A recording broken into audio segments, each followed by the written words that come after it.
So how would you describe inferential reasoning? Do we want to take a stab at going first on that? I guess I'll take a shot at it. One of the things I think about when I think about inferential reasoning is the process of inference to begin with, and really understanding kind of what's going into that. So the idea that you understand that the statistic you get from a sample is going to vary from the population values, and that you have to understand that variability if you want to make a generalization from something in a sample to something in a population, or from an experiment to the population in general.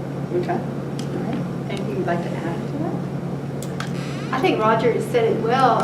I know for myself, in working with teachers and with students, I think their natural inclination is, when working with data, they just want to come up with one number that they use to describe the population. And for me, just helping students to realize that maybe either informally or formally, they need to take into account variability and move from descriptive statistics, descriptive models, to more inferential thinking.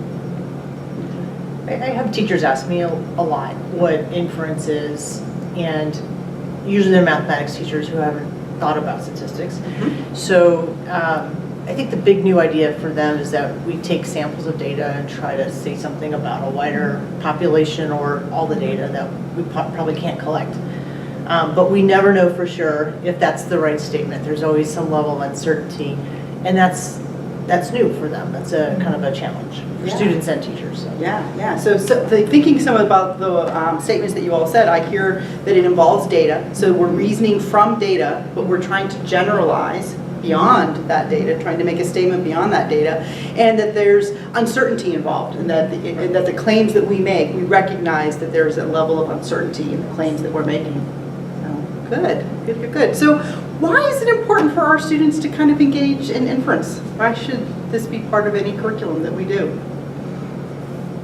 That's what our world's about now. Yeah. I mean, Yeah. our world is about being surrounded by data and trying to use data to make informed decisions. And it's just really critical that it becomes just sort of second nature to them, that when they're working with data and they think about this uncertainty, this variability component, which you can't just use descriptive statistics. You've got to be able to bring in that component when you're making generalizations. And there's lots of generalizations going on in our world right now. Yeah, I'd like to build off what you were saying, that a lot of times students, their idea of the world, the perception of the world, are their own experiences, right? And so we develop as humans heuristics that don't help us necessarily make good judgments and decisions. And so we have a lot of data, but as everyday citizens, we may or may not use that data. We use our own experiences to kind of generate, unfortunately, biases. And so students need early on experiences with data that they can reason from to kind of challenge some of those heuristics before they really get set in and biases get set in. So it's critical that it starts early. You know, 6th grade, students should be looking at data that is relevant to them so that they can start thinking differently in different ways. Yeah. Because if you see your neighbor get in a car accident, now you have one case and they're going to extrapolate.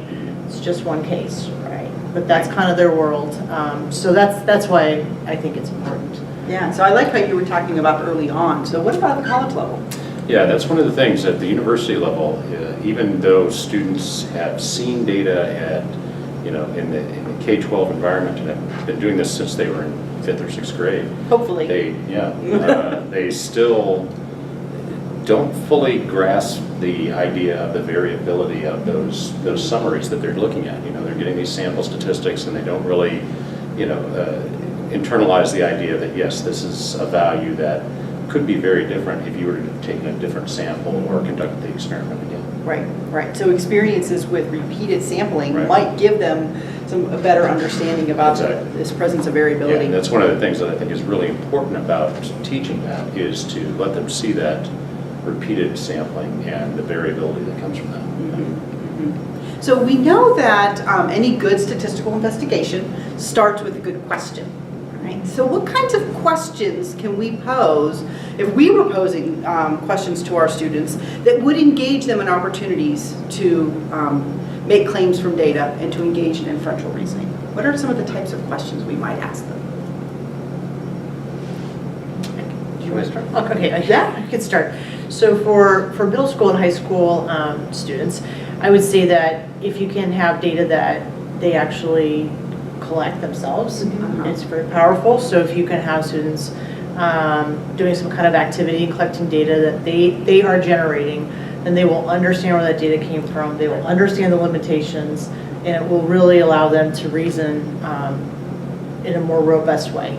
Other types of questions, though, could be just about things that are relevant to them. So one activity we had was comparing Pixar's to DreamWorks, like which movie company is better or more popular, and they all know about Pixar's and DreamWorks, and so it was a good context for them to reason from.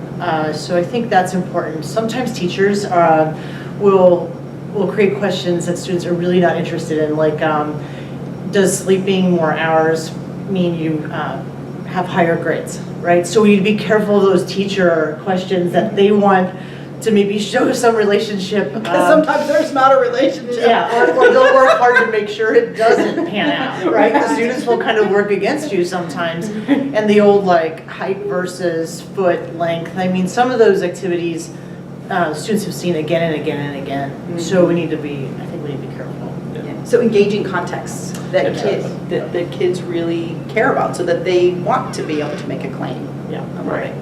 Yeah, and that they understand, one of the things you talked about was that they understand the sources of variability. Mm-hmm. You know, they're looking at that context and they know what's going on, and they can look at it and say, oh, part of what's happening there is the way you're measuring this, or part of what's happening there is, you know, the way that you've got one person doing this and the other person's doing that, so they can see those sources of variability hands-on. Mm-hmm. Yeah. I think often if you can find examples that are connected to social media, or like Facebook, Twitter, cell phone usage, these are all topics that they're very interested in. Right. Sports, things of this sort. But you got to make it, you really do have to make it real world for their age, right? The time they are. Right. So that they understand it, and that they understand what's going on. That's exactly right. Yeah.